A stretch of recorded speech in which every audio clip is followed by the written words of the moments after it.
Hello everyone, ഞാൻ ശ്രുതി. ലോഗ്രാറിലേക്ക് ഏവർക്കും സ്വാഗതം. അപ്പോൾ നമ്മളിന്ന് നോക്കുന്നത് ഹിസ്റ്ററിയുമായി ബന്ധപ്പെട്ടിട്ടുള്ള PYQ ക്വസ്റ്റ്യൻസ് ആണ്. അപ്പോൾ മോസ്റ്റ് ഇമ്പോർട്ടൻ്റ് ആണ് ഈ ഒരു പരീക്ഷ അടുത്തിരിക്കുന്ന സമയത്ത് PYQs റെഫർ ചെയ്യേണ്ടത്. അപ്പം PYQസും അതിൻ്റെ കണക്റ്റഡ് ഫാക്ട്സും വെച്ചിട്ട് റിവൈസ് ചെയ്ത് പോകാനായിട്ട് മാക്സിമം നോക്കുക. ഇനി വളരെ കുറച്ച് ദിവസങ്ങളെ നമുക്ക് എക്സാമിനുള്ളൂ. അപ്പോൾ നമുക്ക് നേരെ ക്ലാസ്സിലേക്ക് പോകാം. ഒന്നാമത്തെ ക്വസ്റ്റ്യൻ, ഇൻ മെമ്മോറിയം എന്ന പേരിൽ പ്രശസ്തമായ ചിത്രം വരച്ചത് ആരാണ്?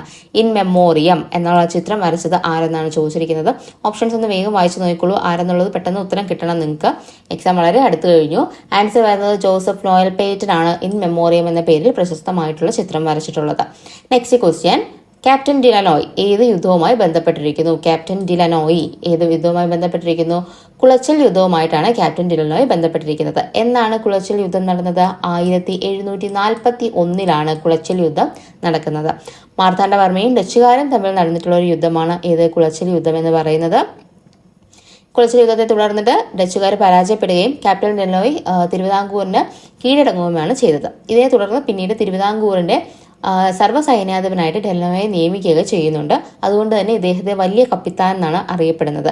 കറക്റ്റായിട്ട് തന്നെ ഓർത്തിരിക്കുക. പിന്നെ ഇദ്ദേഹത്തിന്റെ ശവകുടീരം എന്ന് പറയുന്നത് തമിഴ്നാട്ടിലെ ഉദയഗിരി കോട്ടയിലാണ് സ്ഥിതി ചെയ്യുന്നത്. അതും കൂടി ഒന്ന് ഓർത്തിരിക്കുക കേട്ടോ. നെക്സ്റ്റ് ക്വസ്റ്റ്യനിലേക്ക് പോകാം. ജർമ്മൻ ഏകാധിപതിയായിരുന്ന അഡോൾഫ് ഹിറ്റ്ലറുടെ രഹസ്യ പോലീസിനെ അറിയപ്പെട്ടിരുന്നത്. അപ്പോൾ ഇവിടെ ഓപ്ഷൻസ് കൊടുത്തിട്ടില്ല. ഓപ്ഷൻസ് കാണുമ്പോൾ നിങ്ങൾക്ക് കൺഫ്യൂഷൻ വരരുത്. Black shirt, brown shirt, Gestapo എന്നൊക്കെ കാണുമ്പോഴത്തേക്ക് സംശയം വരരുത്. രഹസ്യ പോലീസാണ് ചോദിച്ചിരിക്കുന്നത്. ആൻസർ വരുന്നത് ഗെസ്റ്റപ്പോ ആണ് കേട്ടോ. അപ്പം ജർമ്മൻ ഏകാധിപതിയായ ഹിറ്റ്ലറുടെ രഹസ്യ പോലീസ് അറിയപ്പെട്ടിരുന്ന പേരാണ് ഇത് ഗെസ്റ്റപ്പോ എന്ന് പറയുന്നത്. ബ്രൗൺ ഷർട്ട് എന്നറിയപ്പെട്ടിരുന്ന സേന ആർക്കായിരുന്നു ഉണ്ടായിരുന്നത്? ഹിറ്റ്ലർക്കാണ് ബ്രൗൺ ഷർട്ട് എന്ന് പറയുന്ന സേന ഉണ്ടായിരുന്നത് കേട്ടോ. ബ്രൗൺ ആകുമ്പോൾ ഹിറ്റ്ലർ ആണ് ഓർത്തിരിക്കുക. അതുപോലെ ബ്ലാക്ക് ഷർട്ട് അല്ലെങ്കിൽ കരിങ്കുപ്പായക്കാർ എന്നറിയപ്പെടുന്നത് മുസോളിനിക്കാണ്. അതൊന്ന് ഓർത്തിരിക്കുക. അതുപോലെ ചുവപ്പ് സേന എന്ന് പറയുന്ന ഒന്നും കൂടെ ഉണ്ട്. അത് ചൈനീസ് വിപ്ലവവുമായി ബന്ധപ്പെട്ട് മാവോ സേതുങ്ങിൻ്റെതാണ് ചുവപ്പ് സേന എന്ന് പറയുന്നത്. അതും കൂടെ ഒന്ന് ഓർത്തിരിക്കുക കേട്ടോ. അപ്പോൾ ഗെസ്റ്റപ്പോ എന്ന് പറയുന്ന രഹസ്യ പോലീസാണ് ഹിറ്റ്ലറിന്റെ. അതുപോലെ തന്നെ ബ്രൗൺ ഷർട്ടും ഹിറ്റ്ലറിന്റെ തന്നെ സേനയാണ്.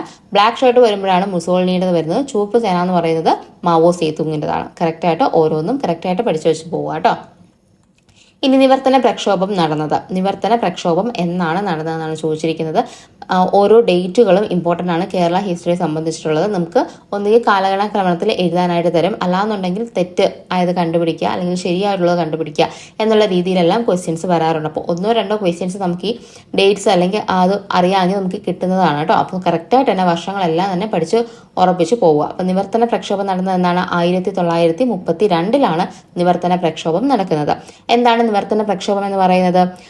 സർക്കാർ ഉദ്യോഗങ്ങളിലും അതുപോലെ തന്നെ നിയമസഭയിലും ക്രിസ്ത്യൻ, മുസ്ലിം, ഈഴവ സമുദായക്കാർക്ക് പ്രാതിനിധ്യം, അവരുടെ ഒരു ജനസംഖ്യയുടെ അടിസ്ഥാനത്തിൽ സംവരണം വേണമെന്നൊക്കെ ആവശ്യപ്പെട്ടുകൊണ്ട് നടന്ന പ്രക്ഷോഭമാണ് നിവർത്തന പ്രക്ഷോഭം എന്ന് പറയുന്നത്.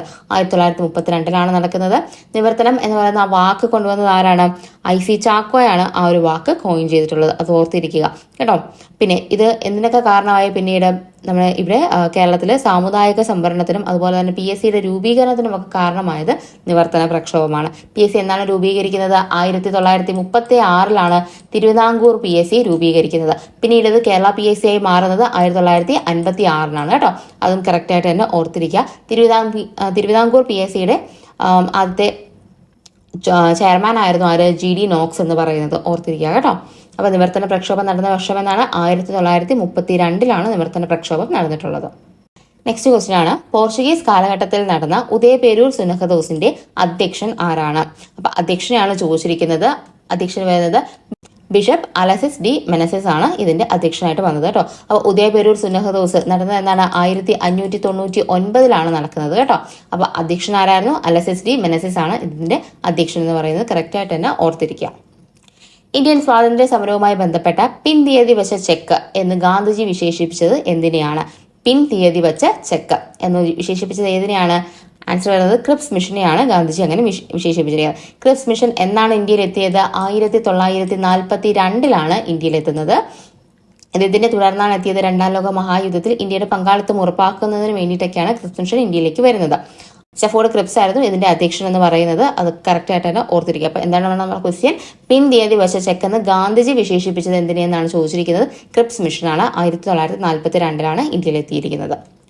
നെക്സ്റ്റ്, തൃപ്പടിദാനം നടന്ന വർഷം എന്നാണ്? തൃപ്പടിദാനം നമുക്ക് ഓപ്ഷനിൽ ഒന്നാം ത്രിപടിദാനം നടന്ന വർഷത്തിന്റെ കാര്യങ്ങളാണ് കൊടുത്തിരുന്നത്. അതുകൊണ്ട് അത് തന്നെ പഠിക്കുക. 1750 ജനുവരി 3-നാണ് ഒന്നാം തൃപ്പടിദാനം അഥവാ മാർത്താണ്ഡവർമ്മ നടത്തിയിട്ടുള്ള തൃപ്പടിദാനം നടന്നത് കേട്ടോ. ഇനി രണ്ടാം തൃപ്പടിദാനം ഉണ്ടായിരുന്നു, അത് ധർമ്മരാജയാണ് നടത്തിയത്. 1766-ലാണ് രണ്ടാം തൃപ്പടിദാനം എന്ന് പറയുന്നത്. കറക്റ്റായിട്ട് തന്നെ ഓർത്തിരിക്കുക. തൃപ്പടിദാനമൊക്കെ എപ്പോഴും റിപ്പീറ്റഡ്ലി ചോദിക്കാറുള്ള ക്വസ്റ്റ്യനാണ്. 1750 ജനുവരി 3-നാണ് ഒന്നാം തൃപ്പടിദാനം നടന്നിട്ടുള്ളത് കേട്ടോ. അടുത്ത ക്വസ്റ്റ്യനാണ്, താഴെ പറയുന്നവയിൽ ദാദാഭായ് നവറോജിയുമായി ബന്ധപ്പെട്ട സംഭവങ്ങൾ ഏതെല്ലാം?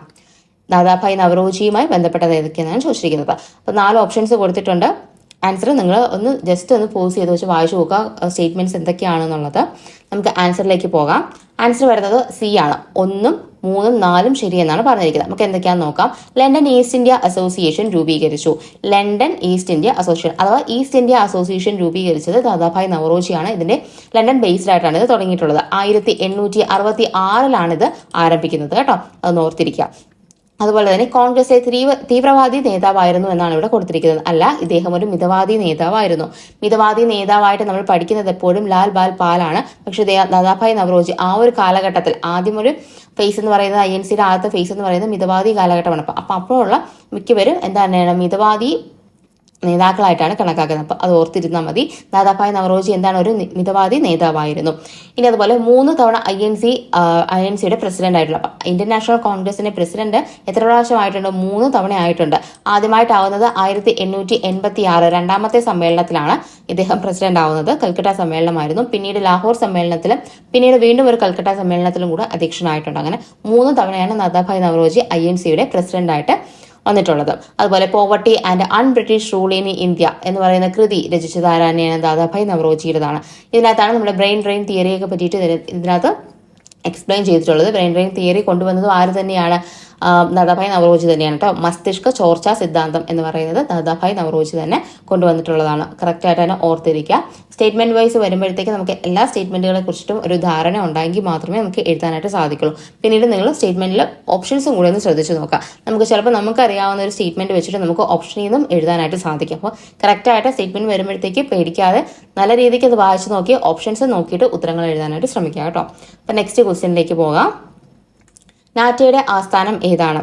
2024 ചോദിച്ചിട്ടുള്ള മിക്ക ക്വസ്റ്റ്യൻ പേപ്പറിലും ഒരു സ്ഥിര സാന്നിധ്യമായിരുന്നു നാറ്റോ എന്ന് പറയുന്നത്. അപ്പോൾ ഇനിയുള്ള ക്വസ്റ്റ്യൻ പേപ്പേഴ്സിൽ വരാതിരിക്കാം. നിങ്ങൾ കറക്റ്റായിട്ട് തന്നെ ചോദിച്ചിട്ടുള്ള ക്വസ്റ്റ്യൻസും അതുമായി അനുബന്ധ വിവരങ്ങളും പഠിച്ചു വെച്ചിരിക്കാനായിട്ട് ശ്രമിക്കാം. അപ്പോൾ നമ്മളിവിടെ ജസ്റ്റ് ഇത് മാത്രമേ പറയുന്നുള്ളൂ. നാറ്റോയുടെ ആസ്ഥാനം ഏതാണ് എന്ന് ചോദിച്ചു കഴിഞ്ഞാൽ ബ്രസൽസ് ആണ് നാറ്റോയുടെ ആസ്ഥാനം എന്ന് പറയുന്നത് കേട്ടോ. ഈ അടുത്ത ക്വസ്റ്റ്യൻ ആണ്, മഹാത്മാഗാന്ധി അധ്യക്ഷത വഹിച്ച INC സമ്മേളനം ഏതാണ്? മഹാത്മാഗാന്ധിയുടെ കാര്യമാണ് ചോദിച്ചിരിക്കുന്നത്. ഏത് സമ്മേളനത്തിലാണ്? ബൽഗാം സമ്മേളനത്തിലാണ് ഇദ്ദേഹം അധ്യക്ഷത വഹിച്ചിട്ടുള്ളത്. 1924 ബൽഗാം സമ്മേളനത്തിലാണ്. കറക്റ്റായിട്ട് തന്നെ ഓർത്തിരിക്കുക. പ്രധാനപ്പെട്ട INC സമ്മേളനങ്ങളെ പറ്റിയിട്ട് ഒന്ന് നോക്കി വെച്ചിരിക്കുന്നത് നല്ലതാണ്. ഇടയ്ക്കിടയ്ക്കുള്ള ക്വസ്റ്റ്യൻ പേപ്പേഴ്സിലൊക്കെ ഈ സമ്മേളനങ്ങളെ പറ്റിയിട്ടൊക്കെയുള്ള ക്വസ്റ്റ്യൻസ് ചോദിക്കാറുണ്ട്. ഇത് 1924 ബൽഗാം സമ്മേളനത്തിന് ശേഷം 1925 സമ്മേളനത്തിലാണ്, കാൺപൂർ സമ്മേളനത്തിലാണ് സരോജിനി നായിഡു ആദ്യമായിട്ട് പ്രസിഡന്റ് ആവുന്നത്. ഒരു ഇന്ത്യൻ വനിത പ്രസിഡന്റ് ആവുന്ന ആദ്യ സമ്മേളനമാണ് 1925. അതുപോലെ തന്നെ INCയുടെ ഔദ്യോഗിക ഭാഷ ഹിന്ദിയായിട്ട് അംഗീകരിച്ചത് 1925 കാൺപൂർ സമ്മേളനത്തിലാണ്. എന്നാൽ 1917 ആദ്യമായ ഒരു വനിത എന്ത് ചെയ്യുന്നത്? INCയുടെ പ്രസിഡന്റ് ആവുന്നത്. അത് ആനി ബെസന്റ് ആണ്. ഓർത്തിരിക്കുക. അതൊരു വിദേശ വനിത കൂടിയാണ്. അത് അങ്ങനത്തെ കാര്യങ്ങൾ നമുക്ക് ഏറ്റവും ഇമ്പോർട്ടന്റ് ആയിട്ടുള്ള കാര്യങ്ങളൊന്ന് ഓർത്തിരിക്കാനായിട്ട് ശ്രമിക്കുക കേട്ടോ. INC സമ്മേളനവുമായിട്ട് ബന്ധപ്പെട്ട ക്വസ്റ്റ്യൻസ് ഇടയ്ക്കിടയ്ക്കൊക്കെ ചോദിക്കാറുണ്ട്. അപ്പോൾ ചോദിച്ചു കഴിഞ്ഞാൽ മാർക്ക് പോകരുത്. നെക്സ്റ്റ് ക്വസ്റ്റ്യൻ ആണ്, പ്രാതിനിധ്യമില്ലാതെ നികുതിയില്ല. ഈ മുദ്രാവാക്യം ഏത് സംഭവവുമായി ബന്ധപ്പെട്ടിരിക്കുന്നു? തന്നിരിക്കുന്ന ക്വസ്റ്റ്യൻ പ്രാതിനിധ്യമില്ലാതെ നികുതിയില്ല ഏത് വിപ്ലവമായിട്ടാണ് ബന്ധപ്പെട്ടതെന്നാണ് ചോദ്യം. ആൻസർ വരുന്നത് അമേരിക്കൻ സ്വാതന്ത്ര്യ സമരമാണ്. അപ്പൊ അമേരിക്കൻ സ്വാതന്ത്ര്യ സമരവുമായി ബന്ധപ്പെട്ട ഏറ്റവും ഉയർന്നു കേട്ടപ്പെട്ട മുദ്രാവാക്യമാണ് ഏത്? പ്രാതിനിധ്യമില്ലാതെ നികുതിയില്ല എന്ന് പറയുന്നത്. ഇത് ആരാണ് ഈ മുദ്രാവാക്യം ഉയർത്തിയതെന്ന് ചോദിച്ചു കഴിഞ്ഞാൽ, അല്ലെങ്കിൽ ഈ മുദ്രാവാക്യത്തിന്റെ ഉപജ്ഞാവ് എന്ന് പറയുന്നത് ജെയിംസ് ഓട്ടിസ് ആണ്. ഈ മുദ്രാവാക്യത്തിന്റെ ഉപജ്ഞാവ് എന്ന് പറയുന്നത് കേട്ടോ. അതുപോലെ തന്നെ കോമൺ സെൻസ് എന്ന് പറയുന്ന ലഘുലേഖ, അതും അമേരിക്കൻ സ്വാതന്ത്ര്യ സമരവുമായി ബന്ധപ്പെട്ടിട്ടുള്ളതാണ്. അത് എഴുതിയതാരാണ്? തോമസ് പെയിൻ ആണ് കേട്ടോ. അത് ഒന്ന് ഓർത്തിരിക്കുക. ഇനി വേറെ ഓരോ വിപ്ലവങ്ങളും പഠിക്കുമ്പോൾ അതുമായിട്ട് ബന്ധപ്പെട്ട കാര്യങ്ങളെല്ലാം അവിടെ നമുക്ക് പറഞ്ഞു പോകാം. അപ്പം ഇവിടെ അമേരിക്കൻ സ്വാതന്ത്ര്യ സമരം ആയിട്ട് ബന്ധപ്പെട്ട ഷുഗർ ആക്ട് നമുക്ക് ഈ ഇടയിൽ ക്വസ്റ്റ്യൻ പേപ്പേഴ്സിൽ കണ്ടുവരുന്നൊരു സംഭവമാണ്. ഷുഗർ ആക്ട് എന്ന് പറയുന്നത് 1764 എന്താണ് ഷുഗർ ആക്ട് ഇംഗ്ലണ്ടുകാർ കൊണ്ടുവരുന്നത്, അല്ലെങ്കിൽ ബ്രിട്ടീഷുകാർ കൊണ്ടുവരുന്നത് 1764. അതുപോലെ സ്റ്റാമ്പ് ആക്ട് എന്ന് പറയുന്നത് 1765 കൊണ്ടുവരുന്നത്. അതുപോലെ ടൗൺഷെന്റ് ആക്ട് എന്ന് പറയുന്ന ഒരു സംഭവം കൂടെ ഉണ്ട്. അത് 1767 കൊണ്ടുവരുന്നത് കേട്ടോ. അപ്പോൾ ഈ 3 കാര്യങ്ങളൊന്നും കറക്റ്റായിട്ട് ഓർത്തിരിക്കുക. അതുപോലെ മർക്കന്റലൈസേഷൻ ലോ, അതും എന്തുമായിട്ട് ബന്ധപ്പെട്ടതാണ്? അമേരിക്കൻ സ്വാതന്ത്ര്യ സമരവുമായിട്ട് ബന്ധപ്പെട്ടതാണ്. അതിൽ പറഞ്ഞിരിക്കുന്ന കാര്യങ്ങളൊക്കെ നമുക്ക് SCERT കൊടുത്തിട്ടുണ്ട്. അതൊക്കെ ഒന്ന് ജസ്റ്റ് ഒന്ന് വായിച്ചു നോക്കുക. അമേരിക്കൻ സ്വാതന്ത്ര്യ സമരവുമായി ബന്ധപ്പെട്ട ബോസ്റ്റൺ ടീ പാർട്ടി നടന്നത് എന്നാണ് ഏറ്റവും കൂടുതൽ റിപ്പീറ്റ് ചെയ്ത് ചോദിച്ചിട്ടുള്ള ക്വസ്റ്റ്യൻ ആണ്. 1773 ഡിസംബർ 16 ബോസ്റ്റൺ ടീ പാർട്ടി നടക്കുന്നത് കേട്ടോ. അത് കറക്റ്റായിട്ട് തന്നെ പഠിച്ചു വെച്ചിരിക്കാം. അതുപോലെ തന്നെ ഇംഗ്ലണ്ട് അമേരിക്കയ്ക്ക് സ്വാതന്ത്ര്യം കൊടുത്തത് ഏത് ഉടമ്പടിയിലൂടെയാണെന്ന് ചോദിച്ചു കഴിഞ്ഞാൽ അത് പാരീസ് ഉടമ്പടിയാണ് കേട്ടോ. എന്നാണ് പാരീസ് ഉടമ്പടി ഒപ്പിട്ടത്? 1783 പാരീസ് ഉടമ്പടി ഒപ്പുവെക്കുന്നത്. കറക്റ്റായിട്ട് തന്നെ വർഷങ്ങളും കൂടെ പഠിച്ചു വയ്ക്കാനായിട്ട് ശ്രമിക്കുക കേട്ടോ. അപ്പൊ അടുത്ത ക്വസ്റ്റ്യനിലേക്ക് പോകാം. താഴെ തന്നിട്ടുള്ളവയിൽ തെറ്റായ ജോഡി കണ്ടെത്തുക എന്നതാണ് കൊടുത്തിരിക്കുന്നത്. അപ്പോൾ 4 കാര്യങ്ങളാണ് ഇവിടെ കൊടുത്തിരിക്കുന്നത്. പുസ്തകങ്ങളാണ്: ഹെർമൻ ഗുണ്ടർട്ട്, മലയാള രാജ്യം, അതുപോലെ ഫാദർ ക്ലെമന്റ്, സംക്ഷേപ വേദാർത്ഥം, അർണോസ് പാതിരി, ക്രിസ്തു സഭാചരിതം, പാറമേക്കൽ തോമ കത്തനാർ, വർത്തമാന പുസ്തകം. ഇത്രയാണ് കൊടുത്തിരിക്കുന്നത്. ഇതിൽ തെറ്റ് ഏതെന്നാണ് കണ്ടുപിടിക്കേണ്ടത്. ആൻസർ വരുന്നത് ഓപ്ഷൻ സി ആണ്, അർണോസ് പാതിരിയാണ്. അർണോസ് പാതിരിയുടെ പുസ്തകമല്ല ഈ പറയുന്ന ക്രിസ്തു സഭാ ചരിതം എന്ന് പറയുന്നത്. അർണോസ് പാതിരി എഴുതിയ ഏറ്റവും ഫേമസ് ആയിട്ടുള്ള പുസ്തകമാണ് ഇത്, പുത്തൻ പാന എന്ന് പറയുന്നത്. അത് ഓർത്തിരിക്കാം. അപ്പൊ മലയാള രാജ്യം ആരുടേതാണ്? ഹെർമൻ ഗുണ്ടർട്ടിന്റേതാണ് മലയാള രാജ്യം എന്ന് പറയുന്നത്. സംക്ഷേപ വേദാർത്ഥം എഴുതിയത് ഫാദർ ക്ലെമന്റ് ആണ്. അതുപോലെ വർത്തമാന പുസ്തകം എഴുതിയത് പാറയമേക്കൽ തോമ കത്തനാരാണ്. കറക്റ്റായിട്ട് തന്നെ ഓർത്ത് പഠിക്കാനായിട്ട് ശ്രമിക്കാം കേട്ടോ. താഴെ തന്നിട്ടുള്ളവയെ കാലഗണന അനുസരിച്ച് ക്രമപ്പെടുത്തുക. ഞാൻ പറഞ്ഞില്ലേ, ഓരോ വർഷങ്ങളും നമുക്ക് ഇമ്പോർട്ടൻ്റ് ആണ്, ചോദിക്കാറുണ്ട് ഇങ്ങനെയുള്ള ക്വസ്റ്റ്യൻസ്. അപ്പോൾ തന്നിരിക്കുന്ന ഗുരുവായൂർ സത്യാഗ്രഹം, പാലിയം സത്യാഗ്രഹം, ചാന്നാർ കലാപം, കൂടംകുളം സമരം, കൂടംകുളം സമരം കേട്ടോ. കൂടംകുളം സമരം ഇത്രയുമാണ് തന്നിരിക്കുന്നത്. അപ്പോൾ ഏതൊക്കെയാണെന്നാണ് ചോദിച്ചിരിക്കുന്നത്. ആൻസർ വരുന്നത് ആദ്യം ചാന്നാർ കലാപമാണ് നടന്നത്, പിന്നീട് ഗുരുവായൂർ, പിന്നെ കൂടംകുളം, അതുപോലെ പാലിയം സത്യാഗ്രഹം. ഇത്രയുമാണ് നമുക്ക് നടന്നത്. അപ്പോൾ ചാന്നാർ കലാപം 1822 നടന്നിട്ടുണ്ട്. അതുപോലെ തന്നെ രണ്ടാമത് പിന്നെ നടന്നത് 1859 തിരുവിതാംകൂറിൽ പിന്നീട് നടക്കുന്നത്. അപ്പം അത് രണ്ടും ഓർത്തിരിക്കുക. ഗുരുവായൂർ സത്യാഗ്രഹം നടന്നത് എന്താണ്? 1931-32 കാലയളവിലാണ് ഗുരുവായൂർ സത്യാഗ്രഹം നടക്കുന്നത്. 31 നവംബർ 1 ഗുരുവായൂർ സത്യാഗ്രഹം ആരംഭിക്കുന്നത്. ഡേറ്റ് പരീക്ഷയ്ക്ക് ചോദിച്ചിട്ടുണ്ട്, ഓർത്തിരിക്കുക കേട്ടോ. കൂടംകുളം സമരം എന്ന് പറയുന്നത് 1946 നടന്ന സമരമാണ് കൂടംകുളം സമരം. അതുപോലെ പാലിയം സത്യാഗ്രഹം 1947-48 കാലയളവിലാണ് നടന്നത്. അത് ഓർത്തിരിക്കാം. ചാന്നാർ കലാപം എന്തിനെതിരെയാണ് നടന്നത്? വസ്ത്ര സ്വാതന്ത്ര്യത്തിനെതിരെയാണ് ചാന്നാർ കലാപം നടന്നത്. കറക്റ്റായിട്ട് ഓർത്തിരിക്കുക. ഗുരുവായൂർ സത്യാഗ്രഹം ഗുരുവായൂർ ക്ഷേത്രപ്രവേശനവുമായി ബന്ധപ്പെട്ടാണ് നടന്നത്. അതിന്റെ നേതാവ് ആരായിരുന്നു? കേളപ്പനായിരുന്നു. മണിയടിച്ച അബ്രാഹ്മണനാണ് P കൃഷ്ണപിള്ള എന്ന് പറയുന്നത്. വോളണ്ടിയർ ക്യാപ്റ്റനാണ് AKG എന്ന് പറയുന്നത്. കറക്റ്റായിട്ടാണ് ഓരോ ഡേറ്റേഴ്സും പഠിച്ചു വെക്കാനായിട്ട് ശ്രമിക്കാം. കൂടംകുളം സമരം എന്ന് പറയുന്നത് കുടൽമാണിക്യൽ ക്ഷേത്രത്തിലെ സഞ്ചാര സ്വാതന്ത്ര്യമായിട്ട് ബന്ധപ്പെട്ടിട്ടുള്ളതാണ് കൂടംകുളം സമരം എന്ന് പറയുന്നത്. 1946 നടന്നത്. ഇനി പാലിയം സത്യാഗ്രഹം എന്ന് പറയുന്നത് സ്വാതന്ത്ര്യത്തിന് ശേഷം കേരളത്തിൽ നടന്നിട്ടുള്ള ആദ്യത്തെ സത്യാഗ്രഹമാണ്. പാലിയം സത്യാഗ്രഹം എന്ന് പറയുന്നത് 47-48 കാലയളവിലാണ് നടക്കുന്നത് കേട്ടോ. അപ്പൊ പാലിയം ക്ഷേത്രത്തിന് മുന്നിലുള്ള റോഡിലൂടെയുള്ള സഞ്ചാര സ്വാതന്ത്ര്യത്തിന് വേണ്ടിയിട്ടാണ് പാലിയം സത്യാഗ്രഹം നടക്കുന്നത്. കറക്റ്റായിട്ട് പഠിച്ചു വെച്ചിരിക്കുക. അപ്പൊ ഇത്രയുമാണ് ഇതിനകത്ത് പറയുന്നത്. നെക്സ്റ്റ് ക്വസ്റ്റ്യൻ, ചേരുംപടി ചേർക്കുകയാണ്. കലാപം നടന്ന 1857 ഒന്നാം സ്വാതന്ത്ര്യ സമര കലാപവും അതിന്റെ നേതാക്കളെയുമാണ് ചോദിച്ചിരിക്കുന്നത്. അപ്പോൾ ഓരോ സ്ഥലത്തും ആരൊക്കെയാണെന്നുള്ളതാണ് കറക്റ്റായിട്ട് പഠിച്ചു വെച്ചിരിക്കുക. ഈ ക്വസ്റ്റ്യൻസ് ചോദിക്കാറുണ്ട് കേട്ടോ. നമുക്ക് 10th ലെവൽ എക്സാംസിന് ഇങ്ങനത്തെ ക്വസ്റ്റ്യൻസ് ആണ് കൂടുതലും ചോദിക്കാറുള്ളത്. അപ്പോൾ നിങ്ങൾ പ്രീവിയസ് ഇയർ ക്വസ്റ്റ്യൻസ് റെഫർ ചെയ്ത് തന്നെ പഠിക്കാനായിട്ട് ശ്രമിക്കാം. തന്നിരിക്കുന്നത് ബറേലി, ബറോട്ട് പർഗാന, ഫൈസാബാദ്, ബീഹാർ എന്നിവിടങ്ങളാണ്. നമുക്ക് ആൻസറിലേക്ക് പോകാം. ബറേലി എന്ന് പറയുന്നതിൽ യുദ്ധവിരുദ്ധ സമരങ്ങൾ നയിച്ചത് ഖാൻ ബഹദൂർ ഖാനാണ് നയിച്ചത് ബറേലിയിൽ. ബറോട്ട് പർഗാനയാകുമ്പോൾ ഷാമാളാണ് നയിച്ചിട്ടുള്ളത്. ഫൈസാബാദിൽ മൗലവി അഹമ്മദുള്ളയാണ്. ബീഹാറിൽ കൻവർ സിംഗ് ആണ് ബീഹാറിൽ നയിച്ചിട്ടുള്ളത്. അപ്പോൾ ഓരോ സ്ഥലങ്ങളും അതിന്റെ നേതാക്കളെ അങ്ങനെ ചേർത്ത് വായിച്ച് ഒരു 3-4 വട്ടം വായിച്ച് പഠിക്കുമ്പോഴത്തേക്കും നമുക്ക് ആ ഒരു പേര് വായിക്കുമ്പോൾ തന്നെ അതിന്റെ സിമിലർ ആയിട്ടുള്ള ആളെ കിട്ടും. അപ്പം അങ്ങനെ വായിച്ച് പഠിക്കാനായിട്ട് ശ്രമിക്കുക കേട്ടോ. ഒരു വട്ടം കുറേ എണ്ണം പഠിക്കുന്നത് ബുദ്ധിമുട്ടായിരിക്കും. കുറച്ചായിട്ട് പഠിച്ചെടുക്കാനായിട്ട് ശ്രമിക്കുക. ഇമ്പോർട്ടൻ്റ് ആയിട്ടുള്ളൊരു ക്വസ്റ്റ്യനാണിത്. നെക്സ്റ്റ് ക്വസ്റ്റ്യൻ, താഴെ തന്നിരിക്കുന്ന പ്രസ്താവനകളിൽ ശരിയായത് ഏതെല്ലാം എന്നാണ് ചോദിച്ചിരിക്കുന്നത്. ശരിയായതാണ് ചോദിച്ചിരിക്കുന്നത്. കുളച്ചൽ യുദ്ധവുമായി ബന്ധപ്പെട്ട പ്രസ്താവനകളാണ് തന്നിട്ടുള്ളത്. അപ്പോൾ പ്രസ്താവനകളൊന്ന് വായിച്ചു നോക്കാനായിട്ട് ശ്രമിക്കുക. നമ്മൾ ആൻസറിലേക്ക് പോവുകയാണ്. ഇവിടെ തന്നിരിക്കുന്നതിൽ 2ഉം 4ഉമാണ് ശരിയായിട്ടുള്ളത്. അപ്പോൾ കുളച്ചൽ യുദ്ധം നടന്നത് 1748 തന്നിരിക്കുന്നത്. നമ്മൾ നേരത്തെ പറഞ്ഞു കഴിഞ്ഞു 1741 കുളച്ചൽ യുദ്ധം നടക്കുന്നത്. ഇനി കുളച്ചൽ യുദ്ധത്തിൽ മാർത്താണ്ഡവർമ്മയുടെ സൈന്യം ഡച്ച് സൈന്യത്തെ പരാജയപ്പെടുത്തി. ശരിയായിട്ടുള്ള സ്റ്റേറ്റ്മെന്റ് ആണ്. കേരളത്തിലെ ആദ്യം എത്തിയ വിദേശ ശക്തിയാണ് ഡച്ചുകാർ. തെറ്റാണ്. എന്താണ്? പോർച്ചുഗീസുകാരാണ് ആദ്യമായിട്ട് എത്തുന്നത്. PSC പഠിക്കുന്ന എല്ലാവർക്കും ഏറ്റവും അറിയാവുന്ന ഒരു ബേസ് പോയിന്റ് തന്നെയാണ് ഇത്. പോർച്ചുഗീസുകാരാണ് നമ്മളിവിടെ ആദ്യമായിട്ട് എത്തിയതെന്നുള്ളത്. ഇനി ഡച്ച് ഗവർണർ ആയിരുന്ന വാൻ റീഡിന്റെ നേതൃത്വത്തിലാണ് ആണ് ഹോർത്തൂസ് മലബാറിക്കസ് എന്ന ഗ്രന്ഥം പ്രസിദ്ധീകരിച്ചത്? ശരിയാണ് കേട്ടോ. 12 വാല്യങ്ങളിലായിട്ട് ആംസ്റ്റർഡാമിലാണ് ഹോർത്തൂസ് മലബാറിക്കസ് പ്രസിദ്ധീകരിക്കുകയൊക്കെ ചെയ്യുന്നത്. അത് കറക്റ്റായിട്ട് തന്നെ ഓർത്തിരിക്കുക. അതിന് സഹായിച്ചിട്ടുള്ള മലയാളി സാഹിത്യകാരനായിരുന്നു ഇ ടി അച്യുതൻ എന്ന് പറയുന്നത്, എഴുതാൻ സഹായിച്ചിട്ടുള്ളത്. ഇനി അതുപോലെ തന്നെ ഇതിന്റെ വിവർത്തനം, മലയാളത്തിലോട്ടുള്ള വിവർത്തനം നടത്തിയത് KS മണിലാലാണ്. അദ്ദേഹത്തെ പറ്റിയിട്ടുള്ള കാര്യങ്ങളൊന്നും ഓർത്തിരിക്കാനായിട്ട് ശ്രമിക്കുക. കാരണം റീസെന്റ് അദ്ദേഹം മരിച്ചു പോയിരുന്നു. അപ്പോൾ അതുമായിട്ട് ബന്ധപ്പെട്ട ക്വസ്റ്റ്യൻസ് ചോദിക്കാനുള്ള സാധ്യതയുണ്ട്. അപ്പം അതൊന്ന് ഓർത്തിരിക്കുക. വിവർത്തനം നടത്തിയതാരാണ്? KS മണിലാലാണ്. കറക്റ്റായിട്ട് തന്നെ പഠിക്കുക കേട്ടോ. നെക്സ്റ്റ് ക്വസ്റ്റ്യൻ ആണ്, ഇന്ത്യൻ നാഷണൽ കോൺഗ്രസിന്റെ സമ്മേളനത്തിൽ അധ്യക്ഷത വഹിച്ച ഏക മലയാളിയാണ് ആര്? ചേറ്റൂർ ശങ്കരൻ നായർ. അപ്പൊ ചേറ്റൂർ ശങ്കരൻ നായരാണ് അധ്യക്ഷത വഹിച്ച ഏക മലയാളി എന്ന് പറയുന്നത്. ഇദ്ദേഹം ഏത് സമ്മേളനത്തിലാണ് അധ്യക്ഷത വഹിച്ചത്? അപ്പൊ ഏത് സമ്മേളനം എന്നാണ് ചോദിച്ചിരിക്കുന്നത്. ആൻസർ വരുന്നത് അമരാവതി സെക്ഷൻ ആണ് കേട്ടോ. മഹാരാഷ്ട്രയിലാണ് അമരാവതി എന്ന് പറയുന്നത്. 1897 അമരാവതി സമ്മേളനത്തിലാണ് ഇദ്ദേഹം അധ്യക്ഷത വഹിക്കുന്നത്. 1897 കേട്ടോ. അത് കറക്റ്റായിട്ട് തന്നെ ഓർത്തിരിക്കാനായിട്ട് ശ്രമിക്കുക. ഏക മലയാളിയാണ് ചേറ്റൂർ ശങ്കരൻ നായർ അധ്യക്ഷത വഹിച്ചിട്ടുള്ളത്.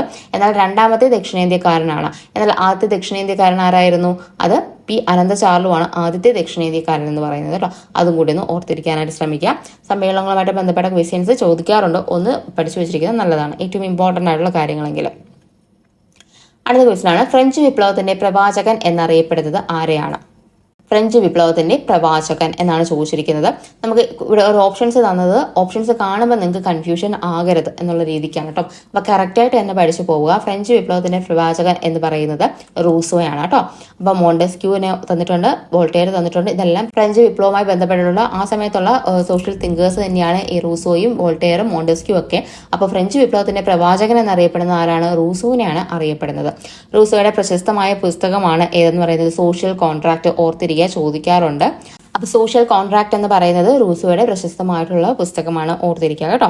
അതുപോലെ നിയമങ്ങളുടെ അന്തസത്ത എന്ന് പറയുന്ന പുസ്തകം എഴുതിയതാണ് ആര്? മോണ്ടസ്ക്യൂ എന്ന് പറയുന്നത് കേട്ടോ. മോണ്ടസ്ക്യൂയുടെ പുസ്തകമാണ് നിയമങ്ങളുടെ അന്തസത്ത അഥവാ the law of spirit of law എന്ന് പറയുന്ന പുസ്തകം എഴുതിയത് മോണ്ടസ്ക്യൂ ആണ്, ഓർത്തിരിക്കുക. അതുപോലെ മോണ്ടസ്ക്യൂവിന് വേറൊരു പ്രത്യേകതയുണ്ട്. നമ്മുടെ എക്സിക്യൂട്ടീവ്, ജുഡീഷ്യറി, ലെജിസ്ലേറ്റീവ് എന്നിങ്ങനെ നിയമത്തെ തിരിക്കണം, അഥവാ അങ്ങനെ 3 ഘട്ടങ്ങളാക്കണം എന്ന് പറഞ്ഞത് മോണ്ടസ്ക്യൂ ആണ് കേട്ടോ. അതും കൂടെ ഒന്ന് ഓർത്തിരിക്കാനായിട്ട് ശ്രമിക്കാം. ഇനി അടുത്ത ക്വസ്റ്റ്യനിലേക്ക് പോവുകയാണ് നമ്മൾ. വന്ദേ മാതരം ഏത് വിഭാഗത്തിൽ ഉൾപ്പെടുന്നു? ഇങ്ങനെ ഒരു ക്വസ്റ്റ്യൻ ചോദിച്ചിട്ടുണ്ട്. വന്ദേ മാതരം ഏത് വിഭാഗത്തിൽ ഉൾപ്പെടുന്നു? ഉറുദു പത്രം, ഉറുദു മാസിക, ബംഗാളി പത്രം, ബംഗാളി മാസിക, ഇങ്ങനെയായിരുന്നു കൊടുത്തിരുന്നത്. ആൻസർ വരുന്നത് ഉറുദു പത്രം എന്നാണ് കേട്ടോ. അപ്പോൾ ഉറുദു പത്രമായിട്ടാണ് വന്ദേ മാതരത്തിനെ പറയുന്നത്. അത് ആരാണ് പ്രസിദ്ധീകരിച്ചത്? ലാലാ ലജ്പത് റായുടെ പത്രമായിരുന്നു ഇത് വന്ദേ മാതരം എന്ന് പറയുന്നത്. ഇനി വന്ദേ മാതരം എന്ന പേരിൽ ഇംഗ്ലീഷിലൊരു പ്രസിദ്ധീകരണം ഉണ്ടായിരുന്നു, അത് ബിപിൻ ചന്ദ്രപാലാണ്. അത് ഓർത്തിരിക്കുക. അതുപോലെ തന്നെ വന്ദേ മാതരം ഇംഗ്ലീഷിൽ മാഡം വിക്കാജി കാമയും പുറത്തിറക്കിയിട്ടുണ്ട്. അതും കൂടി ഓർത്തിരിക്കുക. 3 കാര്യങ്ങളും കറക്റ്റായിട്ട് തന്നെ പഠിച്ചു വെച്ചിരിക്കാനായിട്ട് ശ്രമിക്കുക. ഉറുദു പത്രമായിട്ട് പുറത്തിറക്കിയത് വന്ദേ മാതരം ലാലാ ലജ്പത് റായാണ്. കറക്റ്റായിട്ട് പഠിക്കുക കേട്ടോ. അടുത്ത ക്വസ്റ്റ്യൻ ആണ്, മനുഷ്യൻ ചില മൗലിക അവകാശങ്ങളുണ്ട്, അതിനെ ഹനിക്കാൻ ഒരു ഗവൺമെന്റിനും അവകാശമില്ല. മനുഷ്യന് ചില മൗലിക അവകാശങ്ങളുണ്ട്, അതിനെ ഹനിക്കാൻ ഒരു ഗവൺമെന്റിനും അവകാശമില്ല. ആരുടെ വാക്കുകളാണ്? ആൻസർ വരുന്നത് ജോൺ ലോക്കാണ് കേട്ടോ. അപ്പൊ അമേരിക്ക സ്വാതന്ത്ര്യ സമരവുമായിട്ട് ബന്ധപ്പെട്ട് ജോൺ ലോക്കിന്റെ പ്രസ്താവനയാണ് ഏത്? മനുഷ്യന് ചില മൗലിക അവകാശങ്ങളുണ്ട്, അതിനെ ഹനിക്കാൻ ഒരു ഗവൺമെന്റിനും അവകാശമില്ല എന്നുള്ളത്. അതുപോലെ തോമസ് പെയിനും ഒരു കോട്ടുണ്ട് പ്രശസ്തമായിട്ടുള്ള, ഏതെങ്കിലും ഒരു വിദേശ ശക്തിക്ക് ഈ വൻകര ദീർഘകാലം കീഴടങ്ങി കിടക്കണമെന്നത് യുക്തിക്ക് നിരക്കുന്നതല്ല എന്ന് പറഞ്ഞത് തോമസ് പെയിനാണ്. അപ്പൊ കറക്റ്റായിട്ട് തന്നെ ഓരോ കോട്ടുകളും പഠിച്ചു വെച്ചിരിക്കാനായിട്ട് ശ്രമിക്കുക കേട്ടോ. അടുത്തത് സന്യാറ്റ് സെന്നിന്റെ തത്വങ്ങൾ ഏവ എന്നാണ് ചോദിച്ചിരിക്കുന്നത്. ദേശീയത, ജനാധിപത്യം, സോഷ്യലിസം, സ്വാതന്ത്ര്യം. ഇതിലേത് ഓപ്ഷൻസ് ഞാൻ ആഡ് ചെയ്തിട്ടില്ല. അപ്പൊ ഇതിൽ ഏതൊക്കെയാണ് സന്യാറ്റ് സെന്നിന്റെ തത്വങ്ങൾ എന്നാണ് ചോദിച്ചിരിക്കുന്നത്. ആൻസർ വരുന്നത് ദേശീയത, ജനാധിപത്യം, സോഷ്യലിസം എന്നിവ. ഈ 3 ഏത് സന്യാസന്റെ തത്വങ്ങൾ എന്ന് പറയുന്നത്. കറക്റ്റായിട്ട് ഓർത്തിരിക്കുക. സന്യാസൻ ചൈനീസ് റവല്യൂഷനുമായിട്ട് ബന്ധപ്പെട്ട വ്യക്തിയാണ് സന്യാസൻ എന്ന് പറയുന്നത്. കറക്റ്റായിട്ട് പഠിക്കുക കേട്ടോ. ഇനി UN ഇപ്പോൾ എത്ര അംഗങ്ങളാണ് ഉള്ളത്? UN ഇപ്പോൾ എത്ര അംഗങ്ങളുണ്ട് എന്നാണ് ചോദിച്ചിരിക്കുന്നത്. ആൻസർ വരുന്നത് 193 അംഗങ്ങളാണ് UN ഇപ്പോൾ ഉള്ളത്. ഏറ്റവും അവസാനമായിട്ട് സൗത്ത് സുഡാനാണ് ജോയിൻ ചെയ്തത്. അത് 2011 ജോയിൻ ചെയ്യുന്നത് കേട്ടോ. അങ്ങനെ 193 അംഗങ്ങളാണ് ഇപ്പോൾ UN ഉള്ളത്. എന്നാണ് UN സ്ഥാപിതമായത്? 1945 ഒക്ടോബർ 24 സ്ഥാപിതമാകുന്നത്. ഒക്ടോബർ 24 UN ഡേ ആയിട്ടാണ് ആചരിക്കുന്നത്. കറക്റ്റായിട്ട് പഠിച്ചു വെച്ചിരിക്കുക കേട്ടോ. അപ്പൊ ഇന്ത്യ ജോയിൻ ചെയ്യുന്നത് ഒക്ടോബർ 30 ജോയിൻ ചെയ്തത്. 45 തന്നെ ഒക്ടോബർ 30 ഇന്ത്യ ജോയിൻ ചെയ്തത്. അതും കൂടി ഒന്ന് ഓർത്ത് വെച്ചിരിക്കുക. ഇനി ഒന്നാം കറുപ്പ് യുദ്ധം അവസാനിപ്പിച്ച ഉടമ്പടി ഏതാണ്? ഒന്നാം കറുപ്പ് യുദ്ധം അവസാനിപ്പിച്ച ഉടമ്പടി ഏതാണ്? നാക്കിംഗ് ഉടമ്പടിയാണ് ഒന്നാം കറുപ്പ് യുദ്ധം അവസാനിപ്പിച്ച ഉടമ്പടി എന്ന് പറയുന്നത്. കറക്റ്റായിട്ട് പഠിച്ചു വെച്ചിരിക്കുക. നാക്കിംഗ് ഉടമ്പടിയിലൂടെയാണ് ഒന്നാം കറുപ്പ് യുദ്ധം അവസാനിപ്പിച്ചത്. ചൈനയുമായിട്ട് ബന്ധപ്പെട്ടതാണ് ഒന്നാം കറുപ്പ് യുദ്ധം എന്ന് പറയുന്നത്. കറക്റ്റായിട്ട് പഠിക്കുക. നാക്കിംഗ് ഉടമ്പടിയിലൂടെയാണ് ഒന്നാം കറുപ്പ് യുദ്ധം അവസാനിച്ചത്. ഈ വിദ്യാഭൂഷണി സഭ സ്ഥാപിച്ചത് ആരാണ്? വിദ്യാഭൂഷണി സഭ. ഒരുപാട് സഭകളും സംഘടനകളും ഒക്കെ ഉണ്ട്. കറക്റ്റായിട്ട് പഠിക്കുക. നവോത്ഥാനവുമായി ബന്ധപ്പെട്ട് നമുക്കൊരു ക്വസ്റ്റ്യൻ കിട്ടാൻ സാധ്യതയുള്ളതാണ് കേട്ടോ. വിദ്യാഭൂഷണി സഭ സ്ഥാപിച്ചത് ആരാണ്? സഹോദരൻ അയ്യപ്പൻ്റെതാണ് വിദ്യാഭൂഷണി സഭ എന്ന് പറയുന്നത്. 2 പ്രസ്താവനകളാണ് കൊടുത്തിരിക്കുന്നത്. വായിച്ചു നോക്കുക. കറക്റ്റായിട്ടുള്ള ഓപ്ഷൻസ് തിരഞ്ഞെടുക്കുക എന്നുള്ളതാണ്. തന്നിരിക്കുന്നത് നിയമലംഘന പ്രസ്ഥാനം നിസ്സാരണ പ്രസ്ഥാനത്തിൽ നിന്ന് വ്യത്യസ്തമാണ്. നിയമലംഘന പ്രസ്ഥാനത്തിൽ ഏർപ്പെട്ട ജനങ്ങൾ ബ്രിട്ടീഷുകാരോട് സഹകരിക്കാതിരിക്കുക മാത്രമല്ല അവർ കൊണ്ടുവന്ന നിയമങ്ങളും എതിർത്തു. ഇതാണ് 2 പ്രസ്താവനകൾ. അപ്പൊ 2 ശരി 2 തെറ്റ്, 1 ശരി 1 തെറ്റ്, 1 തെറ്റ് 2 ശരി എന്നുള്ള രീതിക്കാണ് കൊടുത്തിരിക്കുന്നത്. ആൻസർ വരുന്നത് 2 ശരി എന്നുള്ളതാണ് കേട്ടോ. അപ്പോൾ 2 എന്താണ്? വ്യത്യസ്തമാണ്. അതിന്റെ 2 കാലഘട്ടത്തിൽ നടന്നാണ്, 2 സമയങ്ങളിൽ നടന്ന പ്രസ്ഥാനങ്ങളാണ്. അതുപോലെ തന്നെ എന്താണ് നിയമലംഘനം കൊണ്ട് ഉദ്ദേശിക്കുന്നത്? എന്താണ്? ബഹിഷ്കരിക്കൽ മാത്രമല്ല, അതുപോലെ തന്നെ കൊണ്ടുവന്ന നിയമങ്ങളും എതിർക്കുക എന്നുള്ളതാണ് നിയമലംഘനം കൊണ്ട് ഉദ്ദേശിച്ചിരുന്നത്. കറക്റ്റായിട്ട് മനസ്സിലാക്കി സ്റ്റേറ്റ്മെന്റ്സ് വായിക്കാനായിട്ട് ശ്രമിക്കുക. Next question. ഇന്ത്യയിലെ ആദ്യത്തെ സ്ത്രീ സർവകലാശാല എവിടെ സ്ഥിതി ചെയ്യുന്നു? ഇന്ത്യയിലെ ആദ്യത്തെ സ്ത്രീ സർവകലാശാല എവിടെ സ്ഥിതി ചെയ്യുന്നു? ആൻസർ വരുന്നത് മഹാരാഷ്ട്രയാണ് കേട്ടോ. ആൻസർ മഹാരാഷ്ട്രയാണ്. മഹാരാഷ്ട്രയിൽ ആരാണ് സ്ഥാപിച്ചത്? 1916 DK കാർവെയാണ് എന്ത് ചെയ്യുന്നത്? ആദ്യത്തെ സ്ത്രീ സർവകലാശാല സ്ഥാപിക്കുന്നത്. ഓർത്തിരിക്കുക. 1916 സ്ഥാപിതമാകുന്നത്. മഹാരാഷ്ട്ര എപ്പോഴും റിപ്പീറ്റ്ലി ചോദിക്കാറുള്ള ക്വസ്റ്റ്യനാണ്. ഒന്ന് ഓർത്തിരിക്കുക കേട്ടോ. അപ്പോൾ ഇത്രയുമാണ് നമ്മുടെ ഇന്നത്തെ ക്ലാസ് എന്ന് പറയുന്നത്. അപ്പോൾ ഓൾമോസ്റ്റ് 25ഓളം ക്വസ്റ്റ്യൻസ് ഉൾപ്പെടുത്തിയിട്ടുണ്ട്. നിങ്ങൾക്ക് യൂസ്ഫുൾ ആയെന്ന് ഞാൻ വിചാരിക്കുന്നു. അപ്പോൾ യൂസ്ഫുൾ ആവുകയാണെന്നുണ്ടെങ്കിൽ ചാനൽ ലൈക്ക് ചെയ്യുക, ഷെയർ ചെയ്യുക, അതുപോലെ തന്നെ സബ്സ്ക്രൈബ് ചെയ്ത് സപ്പോർട്ട് ചെയ്യുക കേട്ടോ. അപ്പോൾ നമുക്ക് നെക്സ്റ്റ് ക്ലാസ്സിൽ കാണാം. അതുവരെ എല്ലാവർക്കും ബൈ.